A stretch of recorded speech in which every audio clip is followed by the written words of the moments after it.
A couple of things, just housekeeping things. One, the final is going to be an in-class final on December 20th.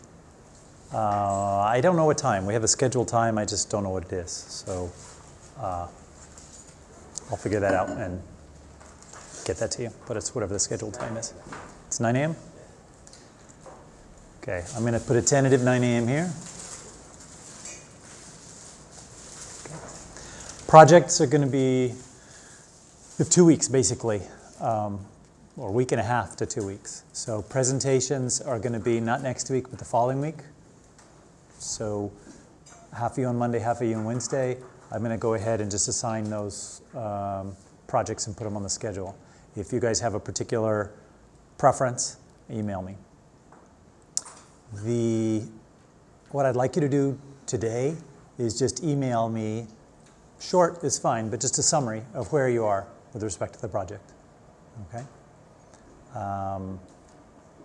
And if all you've done is think about it but haven't actually done any coding, that's fine. Just let me know where you are. What I expect you to turn in is some sort of a written submission. Okay? That could be, it might easily be in the form of a Jupyter notebook, but it can be in some other form if you want. So kind of what you did, what your results are, what your code is, and so on. Okay? The things that worked well, the things that worked poorly, any improvements you made along the way. And then there's the presentation in class. Okay? Any questions on that? I think there are 6 groups, which will mean there'll be 3 per class, so it's about 20 to 25 minutes. And make sure to leave time for questions. So any questions at this point? China. You will also get a single-sided, written by yourself, handwritten cheat sheet, yes. All right, so what we're going to talk about today, continuing on with reinforcement learning, are Markov decision processes in a little more detail, the Bellman equations, which are really the key equations that reflect how value is calculated, okay, for the state value and action value functions. And then Monte Carlo methods. So this is the Bellman equations sort of define the state and action value functions. And the Monte Carlo method is one way of, let's say, approximating those functions.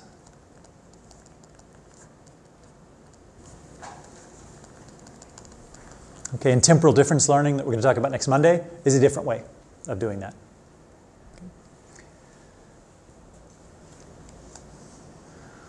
So this says roughly the same thing. So again, we've got our agent, which is in a particular state, takes some action on the environment, and the environment then responds with a reward and a possibly new state. We have these discrete time steps that we move along. And so the agent looks at the state at a particular time step. So this is from our set of all possible states. Produces an action from the set of all possible actions. Gets a reward, which we can define a reward subset of the reals. Okay? Also, you can just think of it as sort of some real valued value. And then we get a new state. So we're in a state, we take an action, we get a reward, we're in a new state, we continue that on until either we're done, if we have some finite process, or just continues on forever. And to avoid infinite reward, we use discounting. So we talked about that before. What we need in order to define this Markov decision process is we need state and action sets. So we need to find what those sets are, and then we need to know this function here. So this is really just the probability, or let's just say P of S prime, R, S, and A. But instead of a comma here,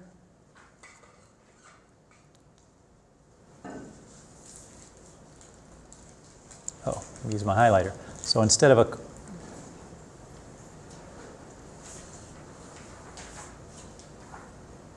there, instead of a comma here, we use a pipe symbol just to give us this idea of it's a probability. Okay, so given. But this is just regular function notation. So this has a real value, which is a probability. So it's the probability that we're going to have a new state S prime and a reward R, given the fact that we're in state S, and the action that the agent has chosen is A.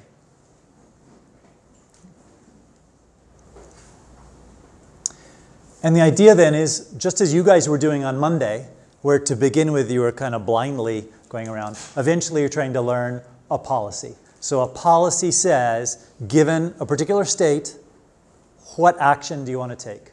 Or what's your probability distribution of actions that you want to take? Okay? So you're trying to come up with this policy, which is represented as pi of A given S. Okay, so the probability you're going to choose A given state S. If you get it deterministic, you're always choosing the same action given a particular state, then we just simplify to a policy that takes in a state and spits out an action. Questions on this? All right, so policies tells you what actions to take given a state.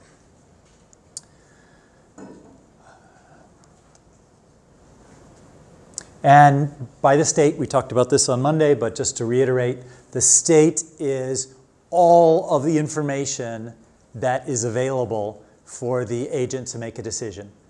So that might be things that have been learned over the past, but it has to be reflected in that state. So the probability that we have some given reward and some given new state, given the whole sequence from the beginning of states, actions, rewards, is the same as just the probability given the current state, okay, an action. So if we want to somehow keep track of this information, that needs to be reflected in the state.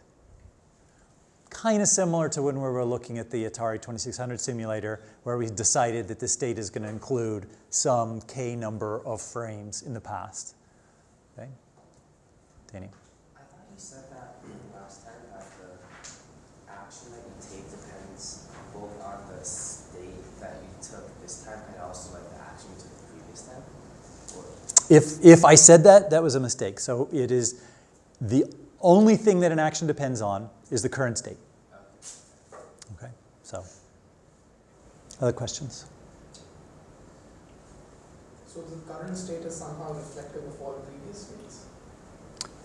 Could be, or could not be. Depends on, so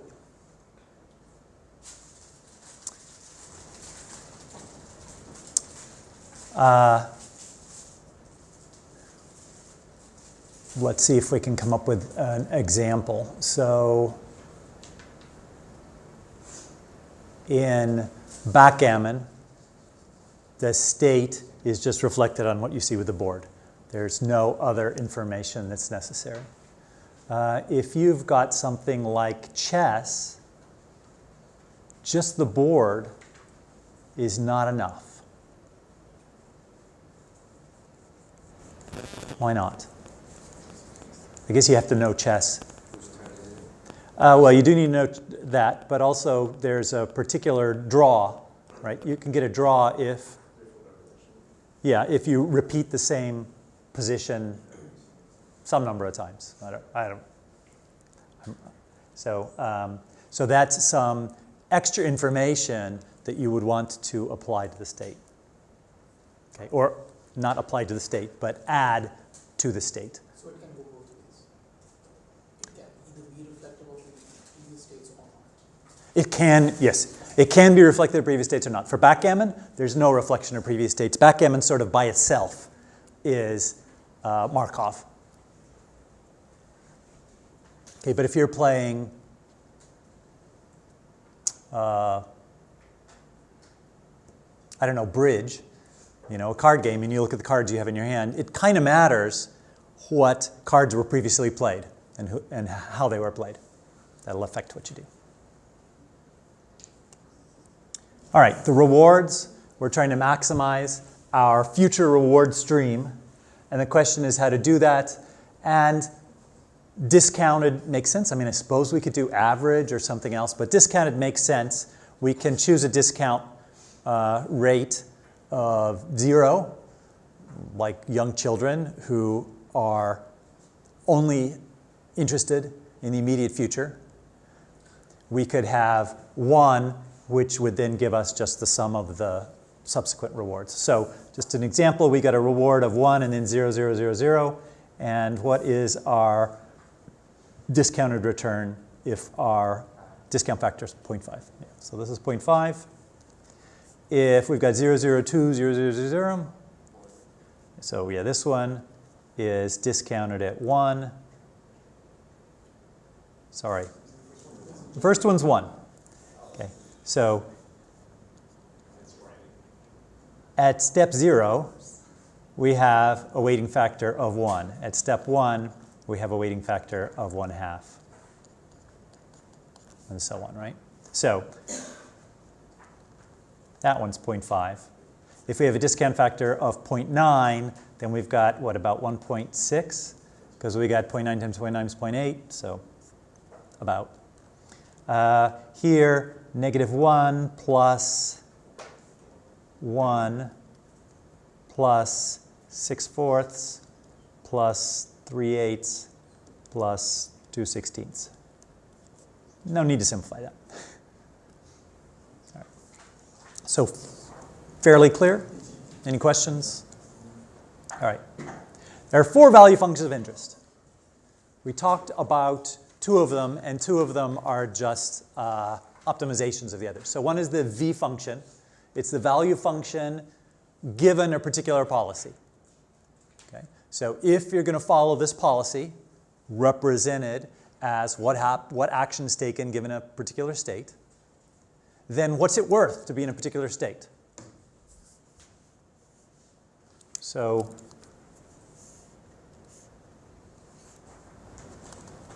for each state, what is it worth to be in that state given policy pi? Okay?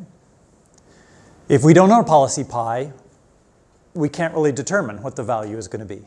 Right? We can only determine with respect to some particular policy.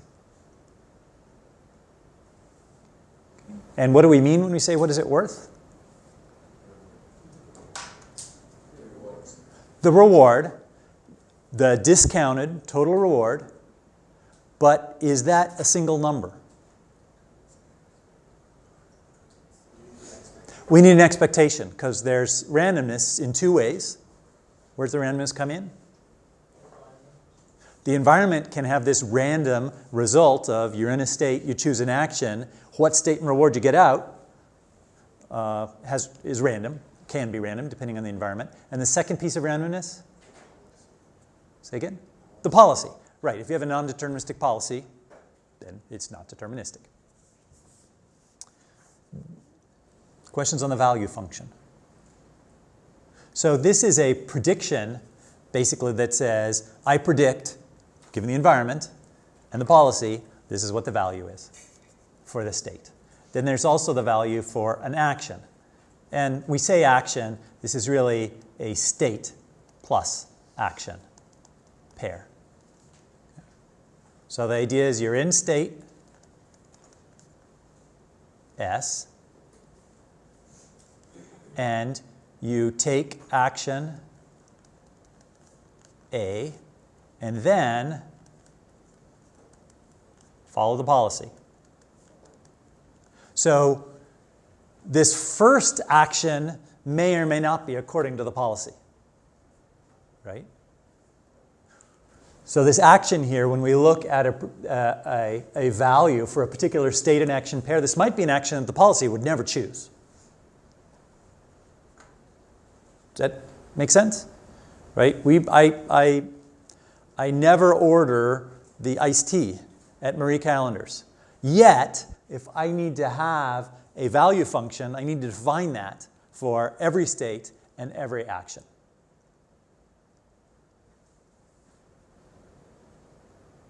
Okay. Once we've taken that action, we get to our new state, then follow the policy. And we have optimal value functions and optimal action value and optimal state value functions. So the asterisk just means the best overall possible policies. Okay. Questions? Yeah. So is the state value function, like the v pi, just a function of the q pi's at each state? So v pi, it's a good question. In fact, let's just look at it right here. So how's v pi defined? So v pi takes a state and spits out a real number, right? So it's a mapping from states to real numbers. It's defined with respect to a given pi, so you can think of it as a hyperparameter to v, almost. Or we have a whole suite of v functions for every possible policy. There's another way to think of it. Does that answer your question, Drew? Okay. So it's the expectation of, what's GT? Yeah, so this is the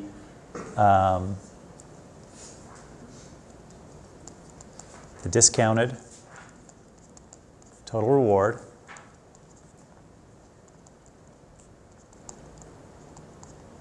from type step t on. Okay. So it's the expectation of the reward from time step t on, given that we're in state S, and that all the actions we take are according to the policy pi.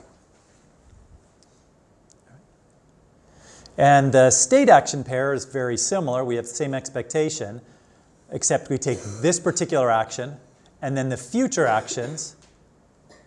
So this is not necessarily according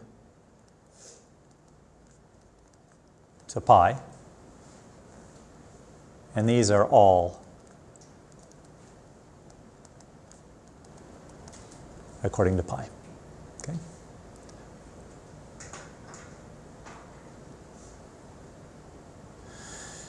And then the maximum is we just take the maximum over all possible policies for both the state value and state action value.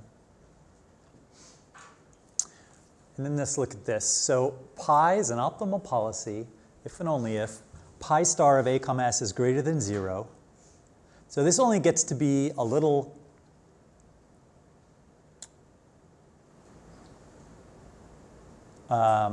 complicated because of the non-determinism.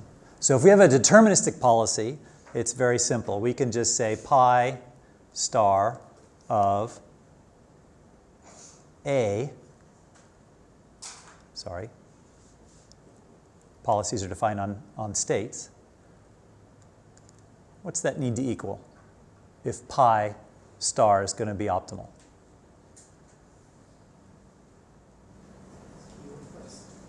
Say that again. Q takes two parameters, right? Q is a state and action pair.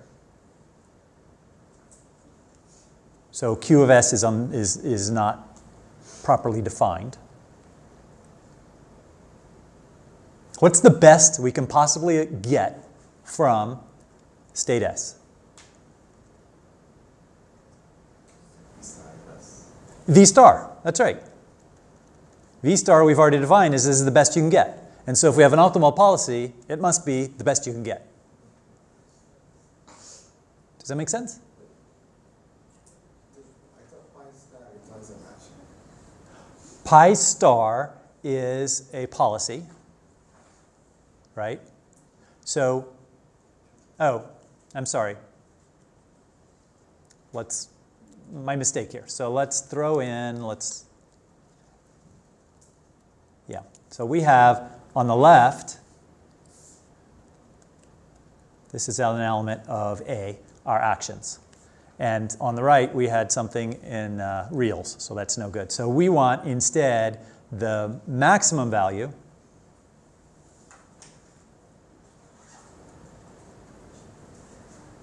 This gets to be more complicated. We're going to show on the next slide. Okay? I just realized it's not as simple as this. Let's look at this case, though, here. So the non-deterministic case, we're saying that there's policy has a non-zero chance of taking a particular action in a state if that action is one of the ones that is the maximum, right, that gives the maximum.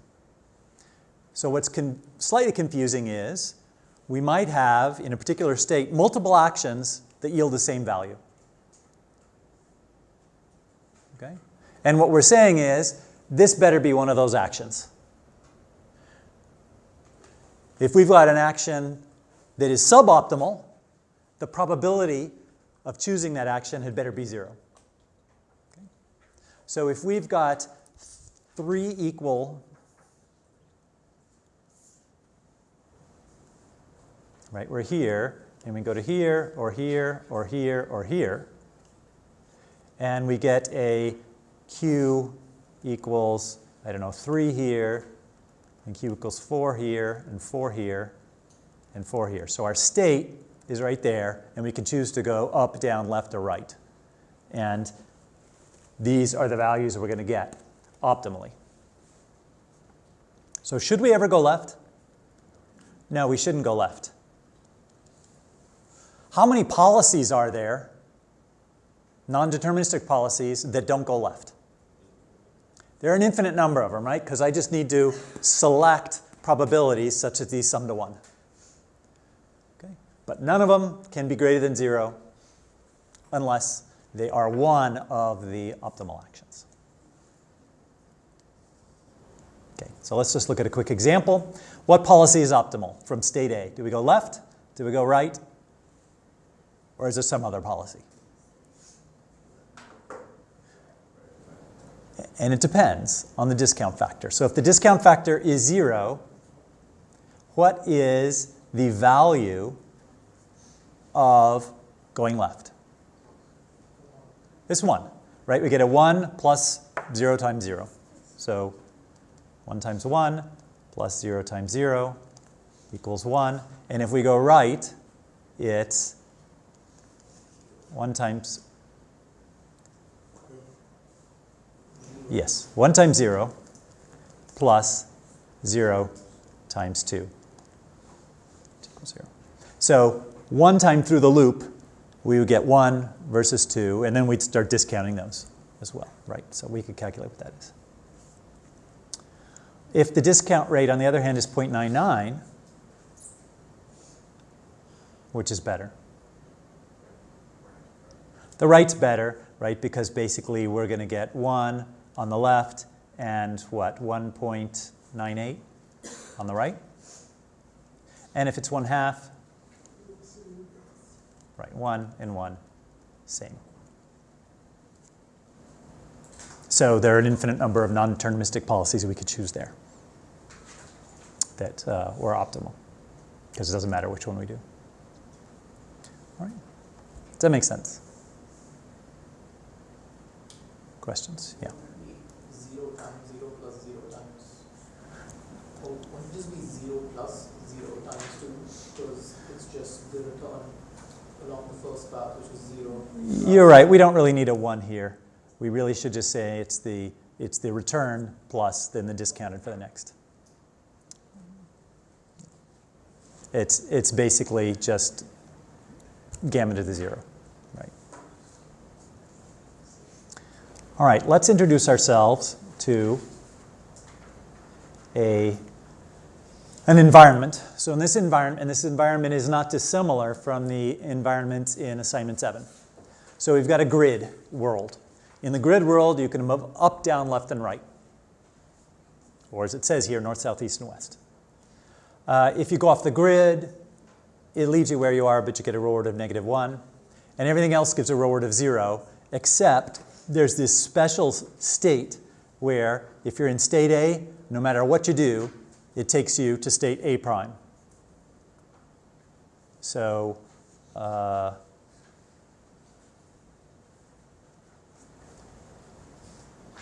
A, comma, question mark, whatever, always takes you to A prime. So it doesn't matter what action it is. And B to B prime gives you +5. So this is showing the state value function, assuming your policy is just random. Okay? So you're randomly going north, south, east, to west, and with a discount rate of 0.9. So if we look, for instance, at being in state A, what is the value, long-term value being in state A? Well, clearly you're getting an immediate reward of 10, right? But then what happens? So you get 10 plus your discount rate times the next state you're going to be in. The next state you're going to be in after A is A prime. Its long-term value is -1.3. If we discount that, we get to be what? -1.2, 1.1. We add that to our 10.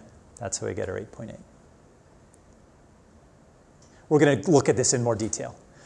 That part that I just showed you, where basically I can take the value and look at the immediate reward, and then in terms of the value of the next state I end up, is the Bellman equation. So it's just a recursive description. Let's look at just another example of calculating the value of a state. So if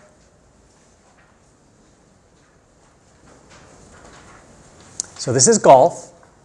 This is our golf. Whoops. This is our golf ball. And what we're doing is putting. So what this shows is V sub putt, where putt is a policy that says use the putter. Now, if you've ever gone and played golf, using your putter from the tee isn't that great, right? It's kind of slow. And this shows this. You have kind of equidistant movements. So we're going to get a reward of -1 every time you take a stroke. And so you can see if you're on the green, I guess you're a good putter here, so anywhere on the green, you can get it in 1.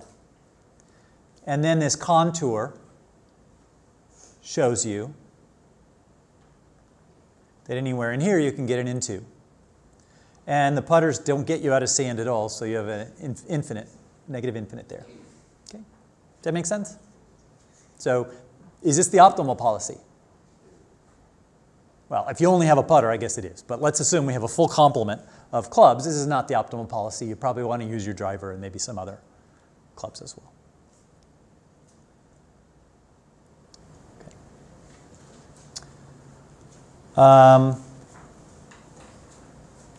We're going to define this partial ordering. So pi is at least as good as pi prime if its value of each state is at least as good. Why is this not a total ordering and just a partial ordering?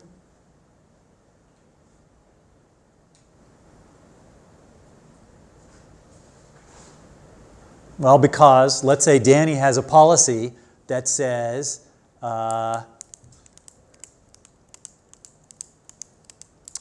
always use the driver, okay? And you, Laurel, are always use the putter. And the question is, which policy is better? Well, you're better probably from the tee. You're going to have a higher total reward, a lower negative reward. Okay? But you're going to be better on the green, because anywhere on the green you can get it in 1, and you, depending on where you are on the green, can get it not as good. So you're better on some states, and you're better on some states. We don't have a relationship between the two. Okay? Only if you're at least as good in every single state do we have this partial ordering.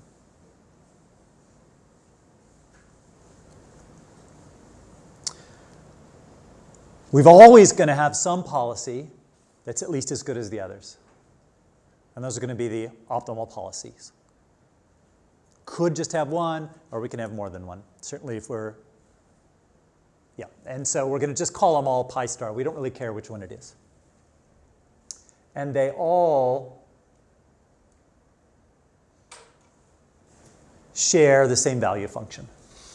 Because if they didn't share the same value function, then assuming, well, we know one would be better than the other.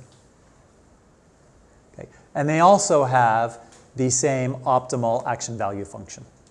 So if, for two optimal policies, I say first take this action, I'm forcing you to take this action, and now follow your policy the rest of the way, they're both going to do the same thing. Okay. Or at least they'll get the same reward. They might take different actions, but as long as they have the same expected reward, they're going to end up getting the same value.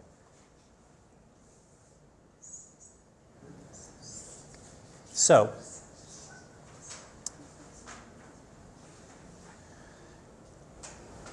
if we knew V star, if we had the optimal value, it's really simple to come up with a policy, as long as you have a policy that's greedy with respect to V star.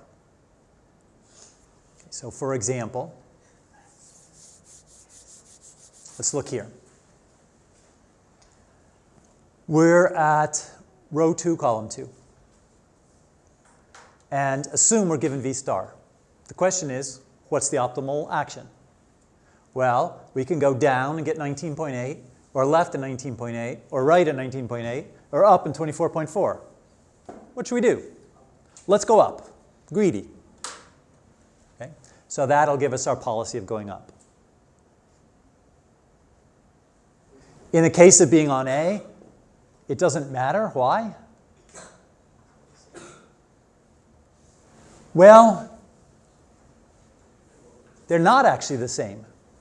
Because if I go left or down or right, those are the same. But if I go up, do you remember what my reward is? -1. So that's not going to be the same. The reason is the environment doesn't care what action we choose from here, right? Because this is the teleport grid cell, and it just takes us down to here. And drops on us 10 reward as we go. Okay. So very easy to get the optimal policy from an optimal value function. And that's what we're going to be doing. That's not quite what we're going to be doing. Actually, we're going to be successively improving policies. So we're going to have a value function, create a policy based on that value function. And then we're going to improve our value function. And then we'll create a new policy based on that value function. It'll be better than at least as good as the one we came from. And we'll just keep leapfrogging back and forth and back and forth. Yeah? On the previous slide, you said it was optimal if it was just greedy with respect to Q star and then V star. So Q star and V star are different ways of looking at the same things. And so you're going to be optimal, you're going to be greedy with respect to either one of those. So,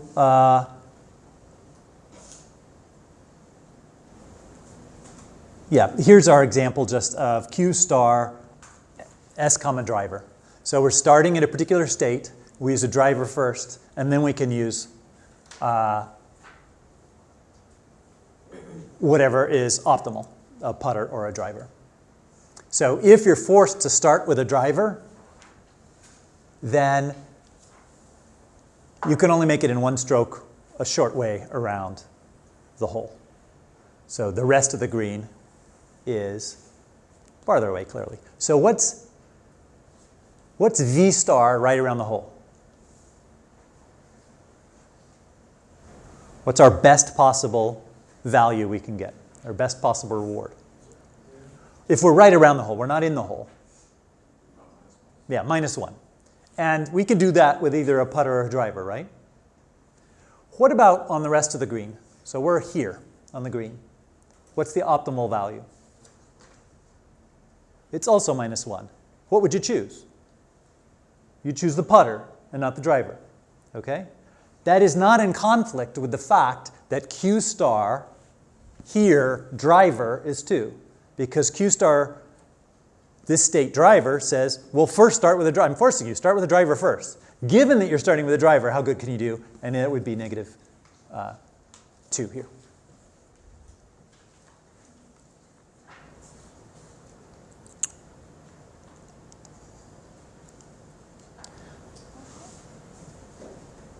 So when we were trying to figure out the optimal policy, given the V star, we had to do a little work. We had to look ahead to see what are the particular states that we'll be going to and what are the rewards we're getting. Or really another way the better way to look at it is, given the actions that we can choose, what are the immediate rewards and the long-term value of the states we end up at. If we have the Q star function instead, it's even easier. This says, given this state, and given that you're starting with A, what's the best you can do? And so if I tell you the best you can do from state S, starting with a driver, is 2, or -2, and starting with a putter is -1, which would you choose? The putter, because it gave you a -1, and that's the best it was. Okay? So you're going to just choose the A that maximizes Q star S of A, okay, for a given S. You do that for all S's, and you now have an optimal policy.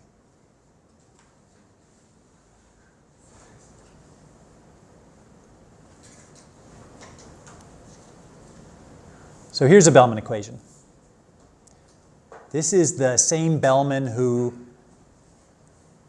I don't know whether the word is discovered or invented, dynamic programming. So if you remember dynamic programming for algorithms, same guy. So we are defining GT, so our total reward, right, from state T, as our discounted sum. And the key point here is we can rewrite this as RT plus 1 plus gamma times this value, and this value is equal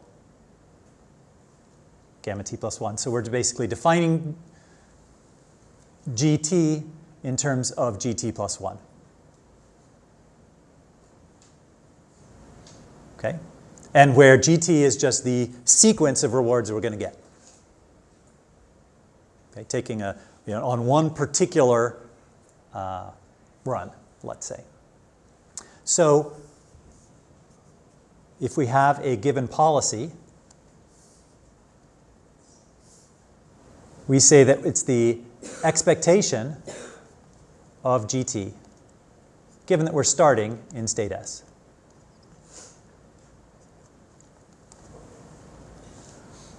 Okay. True. For GT, what about R of T? Just the reward at time step T? Here's the key. It's always going to be in this order. So it's going to be, we're in state T, we take action T, and then that gives us our T plus 1 and state T plus 1. It's just a notation decision that we're going to say that the reward comes at the next time step. Or we're going to notate it that way. Okay.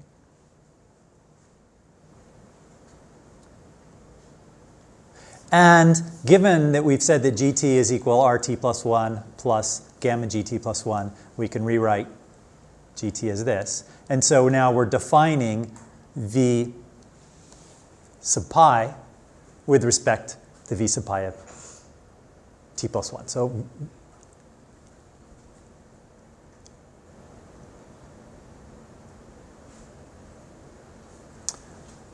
and we can remove the expectation by basically saying we are looking at all possible actions, right? the probabilities of any particular actions, and then the probabilities of those actions leading to a particular S prime and R. So this is our actual closed form. Well, closed form in this case. We still have open form here in the sense that it's recursive. So, do you want me to go through this piece by piece? So let me do this. So, we have the probability of choosing action A. Right? And then here, we have the probability of, I'm going to call it yielding, S prime and R, given that we're in state S and we chose action A.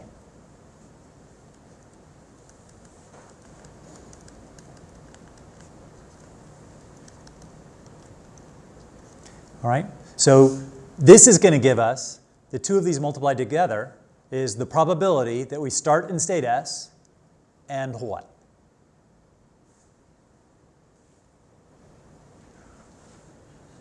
So if I look at this piece times this piece, just one single probability, no summations, it's going to be the probability that we're in state S and we choose action A, and that leads us to S prime and R. Now, if that single event happens, what's our reward? Our reward is the R that we got out of here plus the discounted value of S prime that we just went to. Okay, so the way we look at, so we're in S. We take a single A. Now we're in S prime, and we got out R as a result. And so therefore, we're saying V pi of S equals R. So a big summation over lots of different things, but we're going to basically have R plus discounted V prime, V sub pi of S prime. Okay? We have this big summation because we've got to take all different ways of getting this S prime and R. And the different ways of getting it, we can have different actions, and then we can have different probabilities here, right? Lots of different possible states, different rewards, and so on. Sum them all up in this weighted sum, and we get our total value. So if it were deterministic, there would be no solution. There would just be the one static case. If our policy were deterministic, there'd be one static case here. Okay? If our environment were deterministic, there'd be only one here. Almost always, your environment is non-deterministic.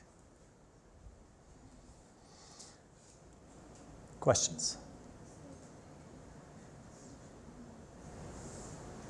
Yeah.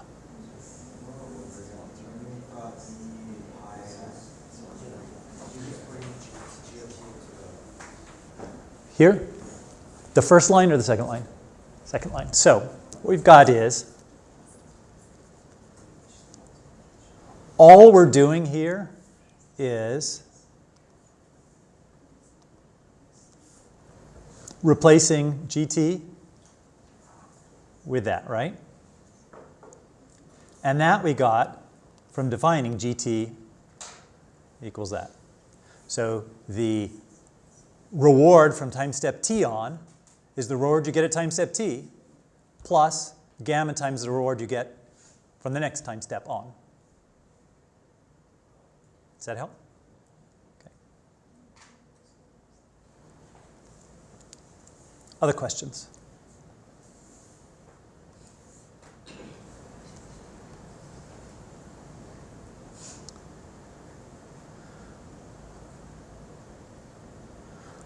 So we have a set of equations, and theoretically we could solve for those, but it's not very practical. It's not very practical for two main reasons. One, just the size.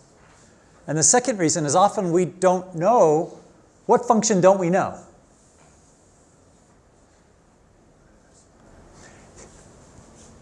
Actually, this one we might know. We might know our policy, but we don't know so we often are not given this big state diagram that says these are all the states and these are all of the probabilities given a particular action of where you'll go and what the reward will be. Right? That's called a model. We often don't have a model. If we had a model, then theoretically we could do this just by solving these set of equations.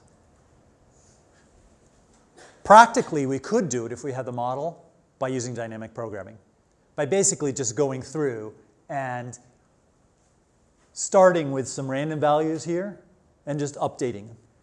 You know, go through all of the states and update them based on the current values, and then you get better values, and update them again and again and again, and it'll converge onto the true answer.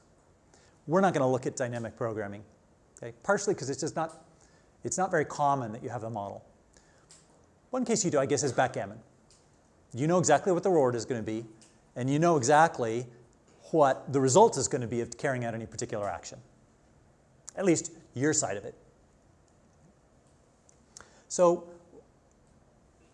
in this diagram, we're showing that if we're trying to calculate V for a given policy, so we went into the value of S. We will look at each of the possible actions, and for each action, we'll then go down and look at the S prime and R we get. And at this level, right, we're going to be calculating or using V of S prime. So the relationship between V of S and V of S prime is we choose an action, we get a particular reward, an S prime, and each of these leaves has a particular probability based on this probability multiplied by this probability. So we sum them all up weighted. That gives us our V. The state action value function is slightly different. Right? We got a state and action. When you get a state and action, you get given a reward immediately. Right? You know what the reward is. Although there could be multiple rewards, and they take you to different states. Right? So this reflects the fact that when we've chosen action, we get a reward, we go to a different state. From that state, we then choose a new action, and this is so that we can express S of A in terms of S prime, A prime. In fact, we have the formula on the next slide. We have the formula on this. Here, let's just look at this.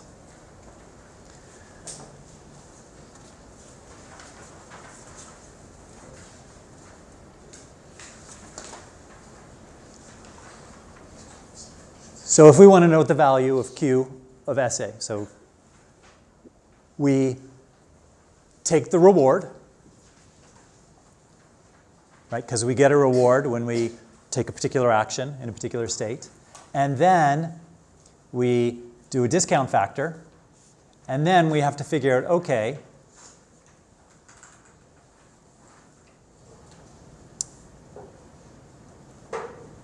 from this new state, what action do we want to take? And in the case of the optimal function, we want to take the maximum. Let me just back up a second here.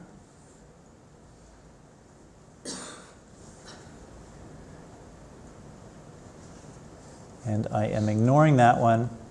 And let's ignore the Q function for a moment and go back to the V function. We looked at what V prime of S was. Okay? Summation over these probabilities. If we want to look at the optimal state, then what we know is we could take the optimal policy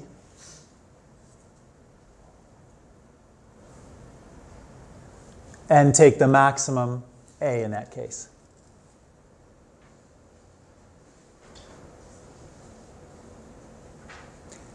And actually, I'm not going to go through this in particular here, but just say what we, instead of having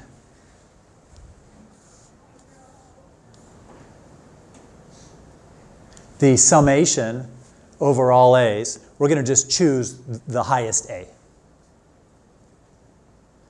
Okay, so rather than saying we have a probability of 0.25 of taking this action and 0.1 of taking this action and 0.5 of taking this action, we'll just choose a highest action and just use that. So the difference here is for the states, we'll choose the maximum A that gives us the largest weighted reward here.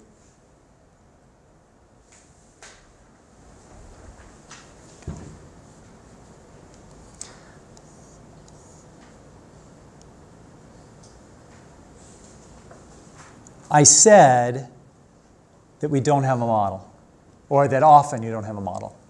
And I want to look at how you could calculate these value functions and how you can come up with a policy if you don't have a model. And a Monte Carlo method is a good way to do it. So a Monte Carlo method, anyone know where the term Monte Carlo comes from and what it means? Simulation with randomness. And it's the town, is Monte Carlo in France? Or near France, in France. Anyway, it's a casino, right? Or a town with casinos. And so it's that idea of randomness. So we don't have to have a model. We can just do some sort of simulation. And what happens is you just run samples, exactly like we did on Monday. I told you we're in state whatever. You had to make an action. You knew what the valid actions were. You made an action. You got an reward. You kept going until we got to the end of our episode. Right? And you guys made some decision based on that as to what is the best action from the best state. And we ran that multiple times, and our idea kind of changed. That's what we're going to be doing. We're going to be running one, getting an episode, and then using that to update our idea of what the optimal value is. And update our policy then. So as you went through last time, when you did one episode, you then changed your policy for the next episode and changed your policy for the next episode. One thing we won't do, that we will do on Monday, is we won't change our policy in the midst of it. So there's no learning that's going to happen as we're actually going through a particular episode. We're going to wait till we get to the end and then learn from that. Does the idea make sense? And it's only defined, it isn't defined for tasks that never end, because we only learn once we have a completed episode. So we're going to assume we have tasks that end. So we're trying to learn V sub pi. This is the evaluation piece. We're going to have an evaluation piece, and we're going to have an improvement piece. So the evaluation piece is going to take pi and calculate V sub pi. The improvement piece is going to take V sub pi and produce some pi prime that's better than, at least as good as pi. And we're going to go back and forth and back and forth.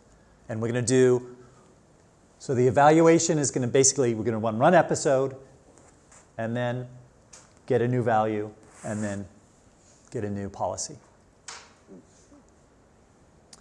So let's say we have some episodes. We're going to go ahead and estimate the value as the value we got in a particular episode, averaged together with the value we got from a particular state in another episode, over all the episodes we have. So in this particular case, and the one thing we have to keep track of is what if we visited an episode more than once in a state. Here, if we have this episode, right, we run it, and let's say the actual episode is 1, 2, 3, 2, 3, 4, T. And then we end. we know not only the states we were in, we also know the returns we got, right? So can we calculate what the return we got for state 4? Yeah. It's whatever this reward is going to here. And for state 3 is the reward for going here to here, plus the discounted reward from going to here to here. And state 1, same way. We could just calculate it, right? We have all the information. Does that make sense? Okay. 2 and 3 are a little weird. We just need to decide how to deal with those. We could either make it the average of the value here and the average here of these two, or we could just take the first one. We're going to just take the first one, but either one is possible. They both converge. But there's slightly less calculation just taking the first one. Okay, so the Monte Carlo is going to say basically we are going to converge on the true value by just taking a large set of samples.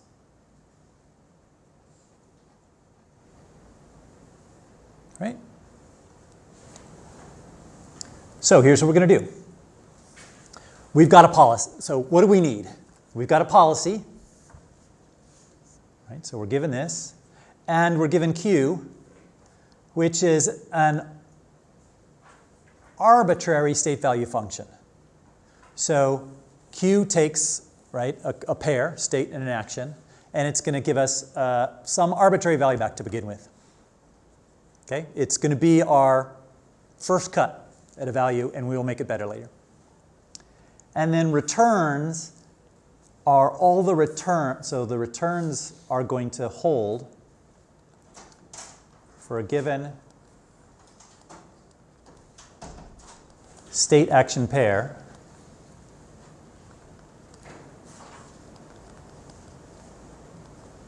What are the rewards we've seen? Where this is total discounted.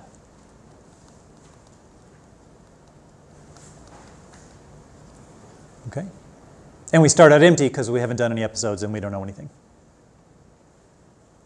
So we generate an episode using pi. How do we do this? Well, if it's the Atari 2600, we run it through the Atari 2600 simulator, right? And we use the policy to decide, what actions take left, right, up, down, fire. And we record the sequence of rewards we get and the states that we were in. And then eventually, we're done. We have what's called, so this generates a trace.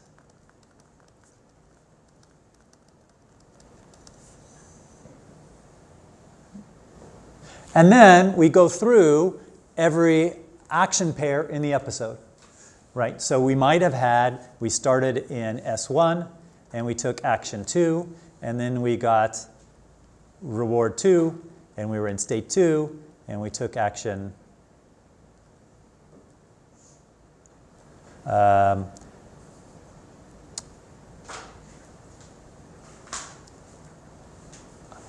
I'm trying to, my terminology is getting a little like, so let's try this again.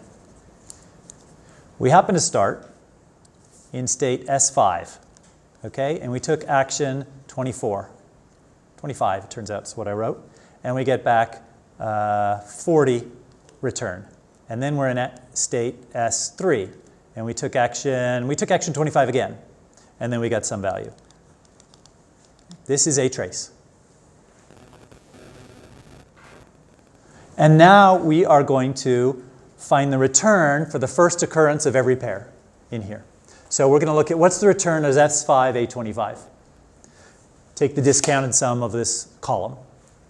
What's the return of S3, A25? Take the discounted sum from there down. And keep going. Okay? And what we'll do is append that return to this list of all the returns we've seen so far across all the episodes.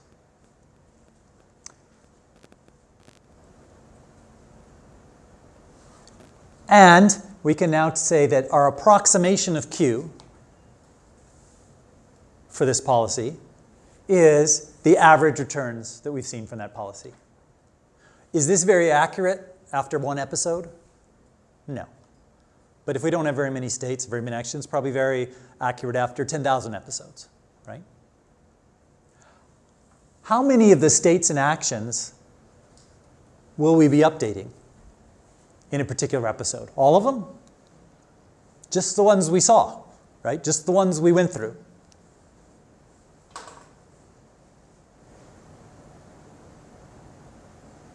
Does it make sense? This is the heart of the Monte Carlo method.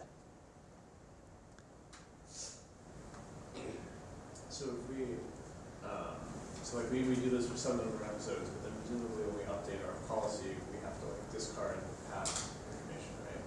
Because it's like no longer relevant to the current policy. Like we keep it.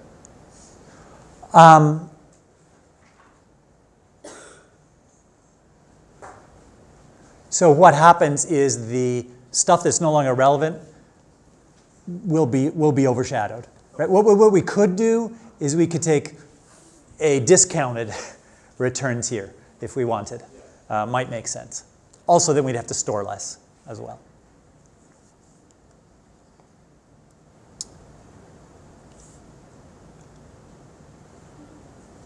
So we're trying to learn Q prime. It converges, but if we want a full Q prime, we need to know it for every state and every action. And if we've got a deterministic policy that never orders iced tea at Marie Callender's, and so no matter how many episodes you run, it's never going to choose iced tea at Marie Callender's, what's the value of that? We don't know because we never tried it. So we have to have some non-zero chance of getting to every state and action pair. There are two different ways you can do this. One way you can do it is an epsilon greedy policy. So this is can be applied to any policy.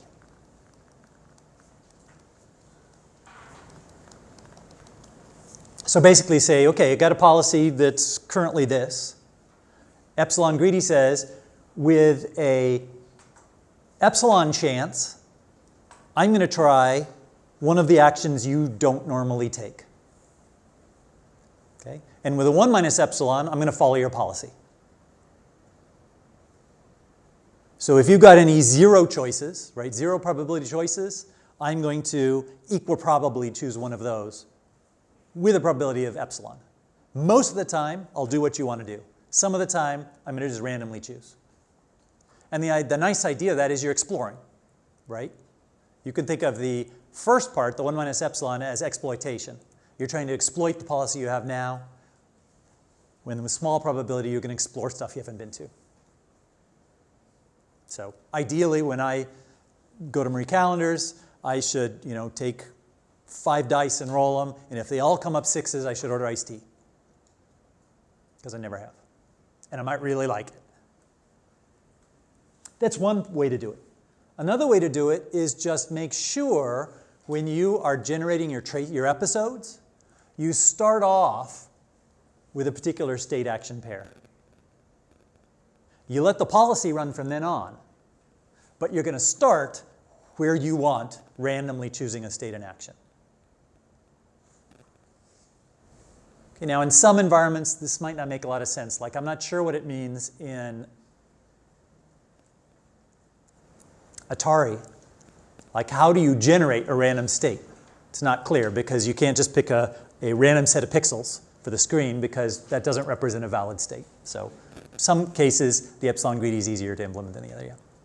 It seems like for some Atari games, for example, one of the things, there's like a probably finite, because computers can only store finite information, but very, very, very large number of states. Are you still okay because you just don't reach most of those? Like if you think Atari breakout, like any block could either be there or not there, the ball could be anywhere on the screen, moving in any direction with most velocities. It seems like a lot of states to... It is a lot of states. What we do know is asymptotically, assuming we have a non-zero chance of visiting every state and every action pair, we will get them all. Yeah, but it doesn't matter. Exactly. There's a lot of states that don't matter. There's a lot of board configurations in Go we don't care about because no normal play is going to lead you there. And we don't really care if it's a bad value or a good value. We're not going to get there. It doesn't matter. So we're going to do this evaluation versus control. We take our pi, we do evaluation. We know how to do that now, right? Roll the dice, create a trace, update our value function. And then we're going to improve. So we're going to take this value function and improve pi. So that's the iteration part, which we haven't done yet, or the improvement part. The whole thing is an iteration. First, just if we look at first visit with exploring starts, the difference between the previous one is we add this here. We choose a starting S and a starting A and start there. Otherwise, it's the same. Okay. Although where I was showing here, here's the improvement part. How do you improve the policy? You say, well, the new policy for pi is going to be whatever the best action seems to be for a given state. So do what looks best. This is just greedy, right? Just act greedy with respect to the current value function. This only works for choosing like deterministic policies. This chooses a deterministic policy. Sure. Right, this yields a deterministic policy. Yes. Could you apply something similar to a non-deterministic policy? Sure, what you could do is say find the set of all A, which are maximum, and determine some probabilities among those. Yeah. Just never choose something less than the best. Okay, Danny. So like if we create, if we should do simulators, wouldn't it be like kind of like you have a lot of states of the same probability, have the same like maximum, do you know what I mean? People use actions. So if we find some like errors, like oh, must be the same because that would be something. I see what you mean, that since we're taking these samples, we might have a low probability that any two particular actions coming from the same state have exactly the same. Yeah. No, I'm going to actually change that. So we could have a lot of states that yield the same downstream effect, right? A lot of actions that yield the same downstream effect, and so you get exactly the same each time. It's kind of, you might get to a deterministic part of the game, let's say, or something, where you're going to get 5 no matter kind of what path you choose, and therefore you're always going to get 5 for every one of them, and so they might be the same. All right, so we take pi sub 0. We evaluate it.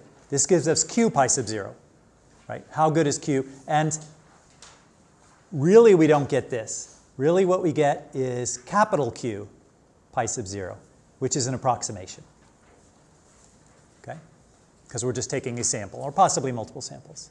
Then we take q pi sub 0, and from that improve and get a new policy. And then we reevaluate, and so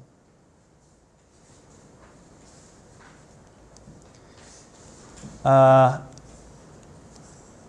This all just shows why this works. I want to show you an example. Okay? So the example, you may say, where did this come? How did I get these traces?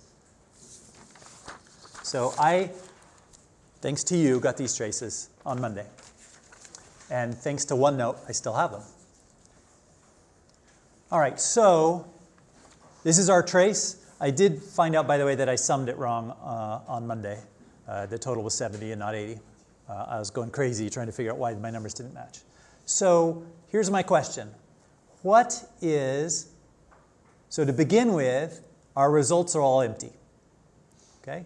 And we're going to set all of the q values to just be equal to some random value. We'll just call it question mark right now. What is results of A1 after we do this? Assuming we care about first visit. Do we have a discount rate for 1? No discount. Discount rate will be 1. Thank goodness.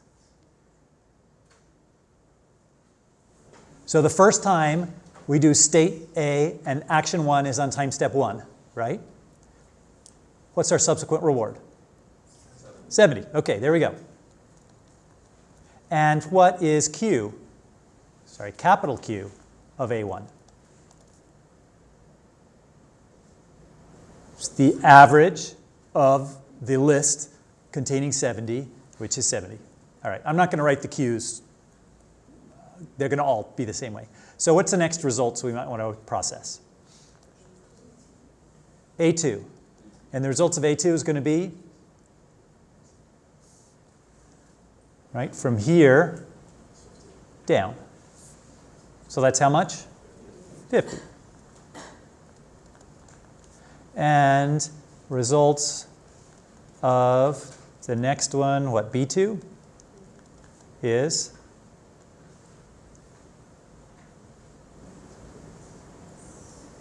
60. And results of B1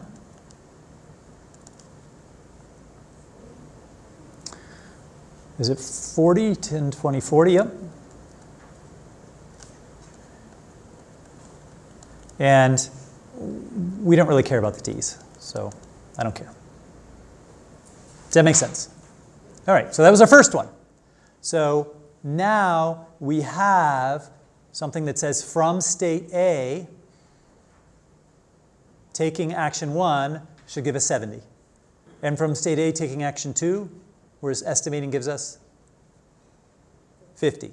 So theoretically, what we do now is update our policy. I can't go back in time and update your policy. So we're going to use the same policy with the same values. So we're going to get a better approximation of your policy. So we have our results from the previous page. Magic. So now we're going to say results of A2 equals what it was before, which is 50. And now it's 20, right? So Q of A2 is equal to 35. Results of B1 was 40, and now we add on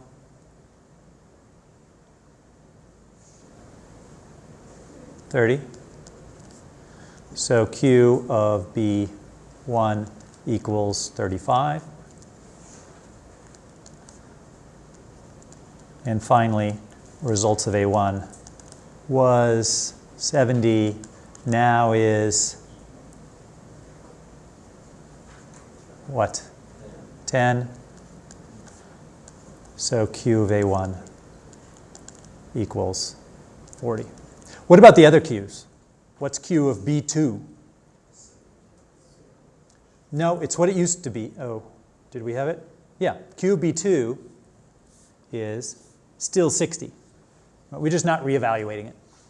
No reason to reevaluate all the results of all the state action pairs that we didn't have in this trace.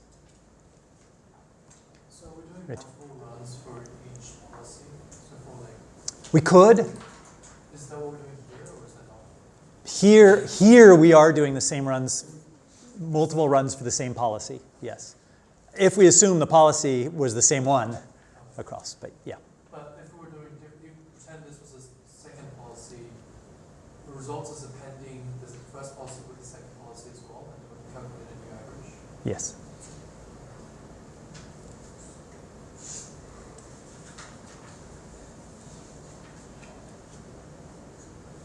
Well,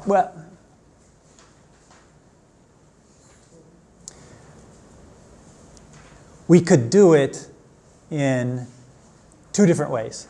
We could say, when we're evaluating a policy, let's do a bunch of episodes and come up with our value, and then use the value, and then come up with our new policy, and when we evaluate that policy, start from fresh. Okay? The problem with starting from fresh is we do have some information about a bunch of state action pairs that might be expensive to try and recreate. So that was from the old policy? It is true it's from the old policy, yes. Yeah, it could still be useful, yes. And so I'm not going to go do the third one, but the third one is like the other three, like the other two. Danny. State, P pi just average all of Can you repeat it? So like the goal is to learn the V and I's, right? Not the Q, not the If you want to know the V's, what do you do?